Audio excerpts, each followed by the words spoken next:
अस्सलामुअलैकुम नाज़रीन, drama serial तकदीर की लास्ट एपिसोड में आप देखेंगे नबील जो अपने भाई को बता देता है कि उसकी बीवी ने क्या किया था, वही थी जिसने रूमी और साद को रेस्टोरेंट में भेजा था। ये सुनकर तो असद हैरान और परेशान हो जाता है और उसके पास सिवाय पछतावे के और कुछ नहीं बचता। जिसके बाद वो रूमी से माफी मांगता है, पछताता है, मगर रूमी उसे माफ नहीं करती।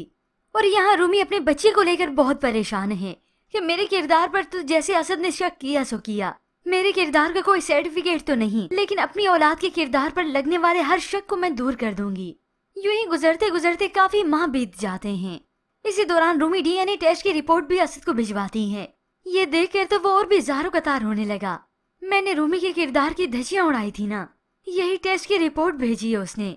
अब यही असद माफिया मांग मांग कर थक गया। जो रूमी उस वक्त अपनी बेगुनाही का सबूत तो नहीं मगर यकीन जरूर दिलाती रही। ये तो असद था जिसने कोई एतबार नहीं किया।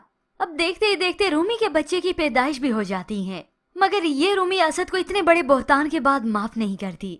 तो इसी दौरान साद रूमी के पास आता है, इवन उसे शादी की ऑफर देता है, मगर रूमी साफ कह देती है कि असद मेरा पहला प्यार और शोहर थे, उनकी जगह मैं किसी और को नहीं दे सकती।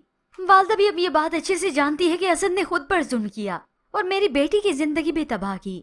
अब इस सब के बाद रूमी जिसकी औलाद हो चुकी है, वो असद को अपनी औलाद का चेहरा भी नहीं दिखाती। यही असद था ना जिसने अपनी बीवी के किरदार पर इतना बड़ा बोहतान लगा दिया। अब वो इस बच्चे को भी डिजर्व नहीं करता। जिसके बाद तो असद अपनी जात से, अपनी सोच से और अपनी जिंदगी से अब उकता चुका है। फोन करते हुए ज़ारो कतार रोता है, शक की आग में अपनी सारी खुशियों को जलाकर राख कर दिया मैंने। मैं तुम्हारा मुजरिम हूँ, इस बच्चे का भी। प्लीज रूमी मुझे माफ कर दो। मगर रूमी असद को माफ नहीं करती। वो टूटे दिल से अपने घर वापस लौटता है और माँ से अपने बेटे की ये हालत अब देखी भी नहीं जाती। इस माँ को भी एहसास होता है मैंने अपने बेटी की खुशियों को खा लिया। और फिर भी बस इस टीजर के दी एंड पर दिखाया जाता है कि यही असद बिल्कुल तन्हा होता है।